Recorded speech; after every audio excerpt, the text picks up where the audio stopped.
Brocast, Friday, February 2026.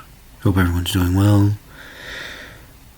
I'm very tired, but I can't sleep. I did sleep for about 3 hours, but then I woke up in the middle of the night. For the past couple weeks, this has been happening to me. I'll sleep for like 3 hours, and then I wake up in the middle of the fucking night. And as soon as I wake up, I'm like wide awake. And I know that like there's way too much, like I know that like my mind is racing. And I'm thinking to myself, I gotta go all the way downstairs. I gotta leave my bedroom, go all the way downstairs, 2 floors away from where my wife is sleeping, and just kind of like maybe look at the internet for a while, maybe make a broadcast, kill some time. And so that's what I'm doing now. Now I've titled this broadcast "Hold Your Loved Ones Close If Possible" because every source that I'm seeing out there is saying that the Epstein Empire is probably on the verge of attacking Iran. And possibly as early as this weekend. And a lot of these sources are saying that they have high-level sources. George Galloway said he had a high-level source. Jackson Hinkle said he had a high-level source. And I heard that from some other people too. But, who knows? Maybe I don't listen to the right people. I hope that's the case. I hope my sources are bad, because I don't want this thing to happen, because I've felt this way for the past several years. Like, that if this thing happens, if this Iran war thing happens, it's going to be very, very, like, I think that the world's going to change. I think that, not that that's necessarily a bad thing, but in this case, I think it's going to be pretty nasty. Because I think that Iran's going to unload. I think that they're going to unload. And when they unload, the Epstein Empire is going to, I think, feel that it's within its right to also unload. And I don't know how far this thing is going to go, but I can tell you with 100% confidence that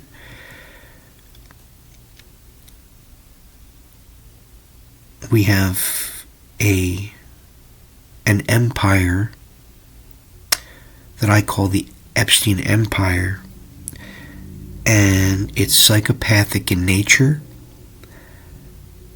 extremely evil, and I believe it is essentially, it has control of thousands of nuclear weapons. And so the only thing that's going to stop these people is fear of their own death, because they don't give a shit about us. That's pretty obvious. So only fear of their own death is probably going to stop. It is like a constraint on how crazy they are and how much destruction they'll do. But I'm not exactly sure. I'm not convinced that they're afraid for their own deaths. I think that they have a death wish. I mean, isn't it the case that, like, when you see these, like a mass shooter shoot up a school or a mosque or something, like the mass shooter, what do right at the end? They kill themselves, right? I think that the psychopaths who rule us, I don't think that they are psychologically well at all. I think that at the end of a psychopathic run, the psychopath usually, they usually end themselves, right? And It reminds me of the last season of White Lotus. If you watch the last season of White Lotus, there was a character that I keep coming back to.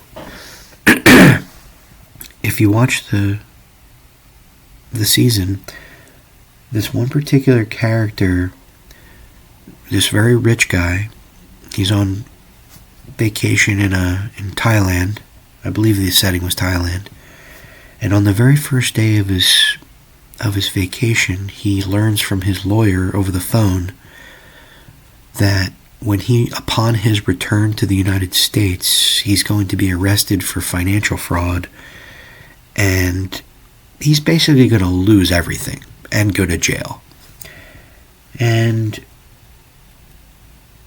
he can't deal with this information, and he knows his family will not be able to deal with it either. And so he fantasizes for the remainder of the episodes about how he's going to kill himself and kill his whole family. And I don't know, it reminded me immediately of the type of people that rule us, because they're sick. They have so much wealth and so much power that it made them sick. And they cannot handle not having power. Like, they can't handle it. I think that they would rather the world go up in smoke than to become human beings and attempt to become human beings. And even if they were to even attempt to become human beings, it would immediately occur to them that they are the amount of pain that they've caused others would occur to them, and I don't think they would be able to handle it. That's probably why they become psychopaths in the first place. They may not be born that way. It may be that as they accumulate power and they have to harm people in order to continue to accumulate power, they have to turn off their empathy. That's why they have to become psychopaths. Because if they remained human and they kept their empathy, they wouldn't be able to pursue all that power and wealth. I don't know. It's just I'm not trained in any of this psychoanalysis. I'm just kind of guessing about how they might get to the point that they're at. I definitely think that people are born psychos a lot, or predisposed to it. But I think that, actually being successful in acquiring power it creates a negative feedback loop. And they just get worse and worse, and the sickness gets worse and worse the more power they get. And that's the type of situation that we have. And, I have this browser here, and as you can see, I was looking up the word manic, because I believe I have some of these symptoms, not all of them. Now, for example, the inflated self-esteem or grandiosity, I don't think I have that. Now, my wife might disagree, but I don't think I have that. So, when I refer to my own podcasts as being Emmy nominated or Nobel Prize winning or Pulitzer Prize winning, those are called jokes. I don't actually think that they're that good. I think that my content actually kind of sucks. So I don't have that one. Decreased need for sleep. Feeling rested after only 3 hours. I'd say I have this. I'm feeling rested after only 3 hours, and I spring up out of bed in the middle of the night, but I always pay the price later. I pay a severe price later in the day for doing this. Racing thoughts and flight of ideas. Oh, absolutely. Pressured speech, talking rapidly, hard to interrupt, yes. increased goal-directed activity or psychomotor agitation. I don't know what psychomotor agitation is, but increased goal-directed activity, yeah, I mean, I guess something like that. You know, like I have a certain compulsion to like create memes and broadcasts and I don't know, send them to people. You know, I'm trying to, I don't know, wake up the world. I'm trying to do my part in preventing what is what I cannot prevent, what is inevitable. It's the inevitable course of history. Distractibility, easily drawn to irrelevant stimuli. Yes, but I'm also drawn to what I would consider very relevant stimuli, like signs that a horrific war is possibly 24 hours away. Now this one I don't have. Impulsivity and reckless behavior. No, I don't have that one at all. I don't spend excessively. I don't do anything risky sexually. I'm very boring in that regard. Impulsive business ventures, no, definitely not.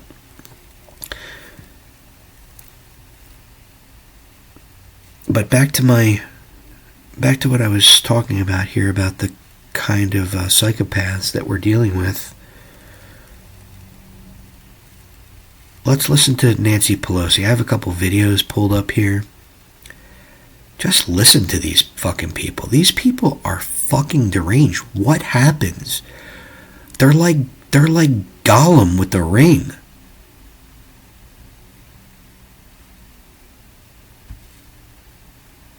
And if you think Trump is the only psycho out there, just listen to this bitch. The South Florida Miami Mafia. Hold on. Listen to this lady. Voices of opposition that are featured are voices like... You've been told your whole life that Nancy Pelosi is this feminist hero. I want you to listen to what she's willing to do to a population of 90 million people because they have the audacity to not willingly volunteer to be a slave colony of Israel. Like that, who are... Or I should say the Epstein Empire. Are, unabashedly pro-Israel and want to basically do Israel's bidding and get the U.S. to bomb Iran. And then meanwhile, you have other, prominent U.S. voices leading the charge for regime change who openly talk about making ordinary Iranians suffer. For example, Nancy Pelosi joining the chorus, put forward of people like Scott Bessent, Trump's Treasury Secretary, who's been openly bragging about his role through the Treasury Department in imposing sanctions in crashing Iran's economy. And here's Nancy Pelosi endorsing that strategy.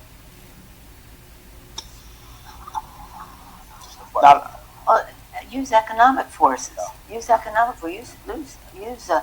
There are ways that could cripple their economy, and some of that has been in the works. It does feel very tenuous, though, of the regime there. More than it has in a long time. I agree with you. But again, it's not about a threat from war. Hopefully, it's more about just make their economy, weaken their economy, and that weakens the support they do have, because they do have support in the rural areas and the more conservative imams and all the rest of that.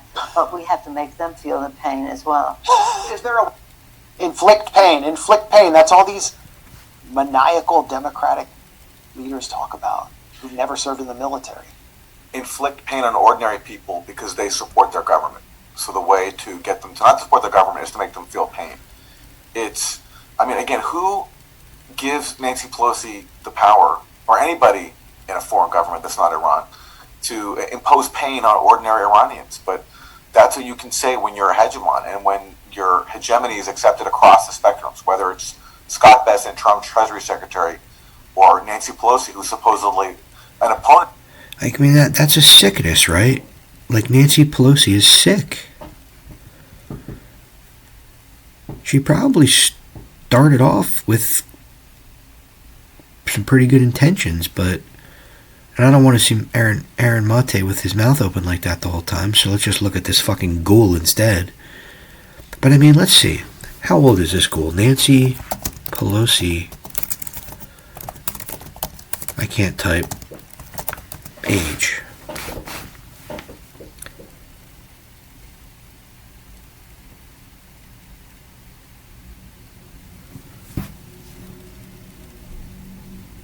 This bitch is 85 fucking years old. And she cannot just go fucking home and be with her grandchildren. She is still serving empire. She is still trying to stir up war against a non-compliant nation. And she's okay wrecking the... I mean, how would you like it if another country decided that they don't like your government and they want you to change it, and if you don't change it, they're going to harm you economically. They're going to starve you. I mean,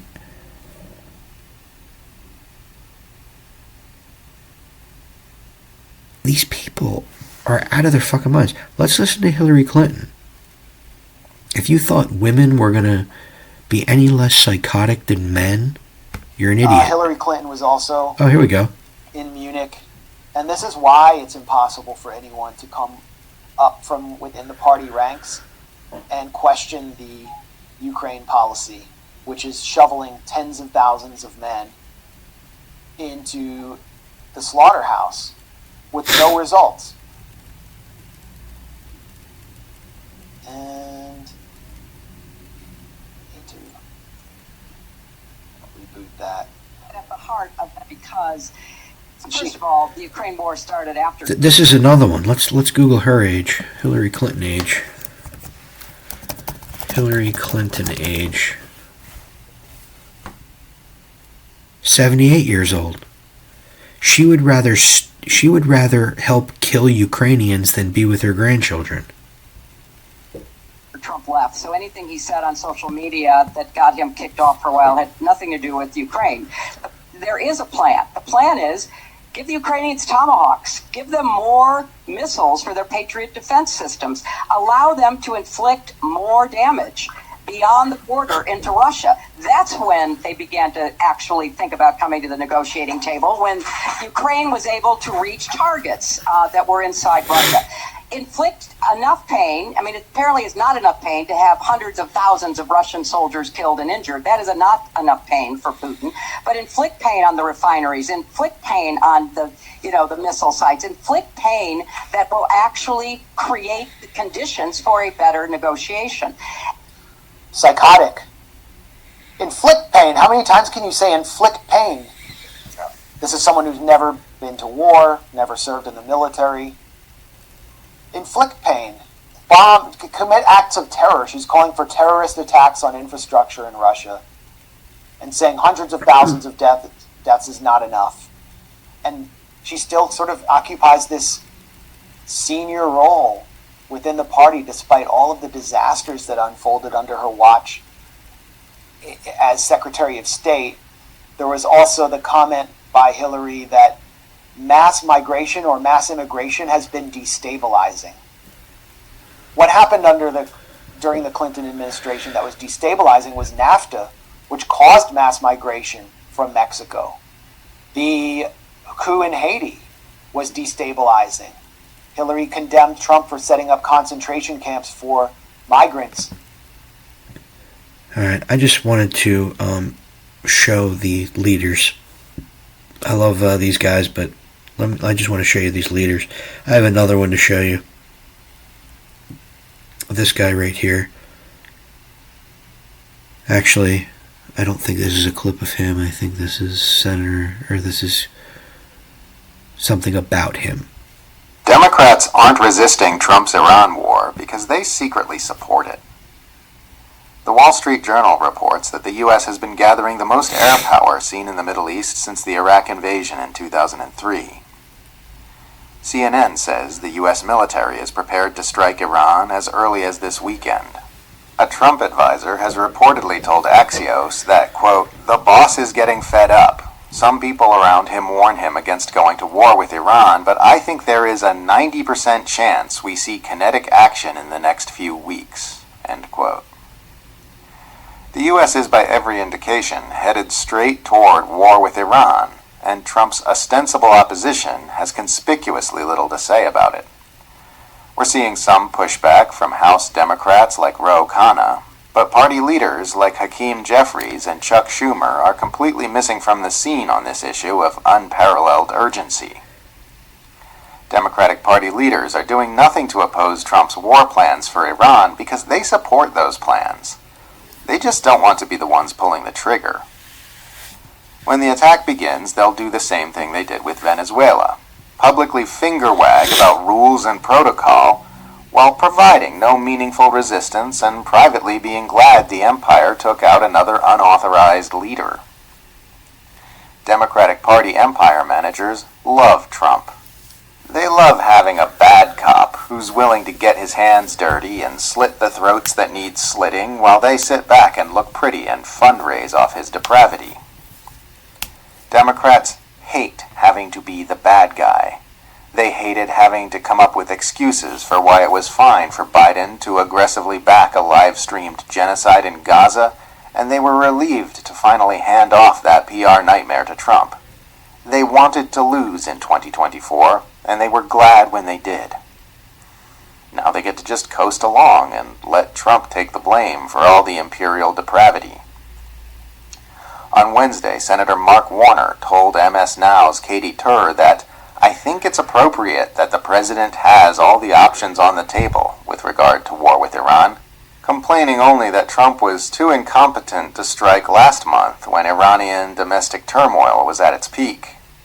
Warner said that seeing regime change in Iran would make sense, and made it clear that he would like to see the Iranian government removed, with his only criticism being that Trump was going about obtaining it in a clumsy and impolite way. Warner said, "First of all, remember, the president said in our previous bombing that we had obliterated Iran's nuclear program. While clearly our military did an exquisite job, we did not obliterate Iran's nuclear program, number one. Number two, if the president is calling for regime change in Iran, and Iran is an awful regime, but he should make the case to the American public and to the world of how we're going to go about doing that." This is such a perfect example of the Democratic Party's relationship with all of Trump's most depraved agendas. Here's this monstrous warmonger, poised to unleash violence in the Middle East of potentially devastating consequence. And all Warner can do is hem and haw about proper war etiquette and criticize the president for failing to drop enough bombs on Iran's nuclear energy infrastructure. The United States has two right-wing war parties, the polite one and the rude one. No party or faction which advances peace and human interests is allowed to flourish at the heart of the empire. Trump is responsible for the war crimes of his administration, and he belongs in a cell in The Hague. But these Republican swamp monsters wouldn't be able to do the damage they do without the assistance of the Democratic Party.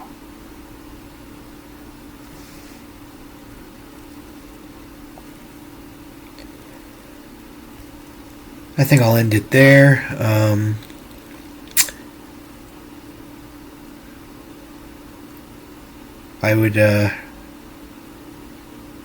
I would suggest praying for peace. Not that I think that's going to work, but can't hurt.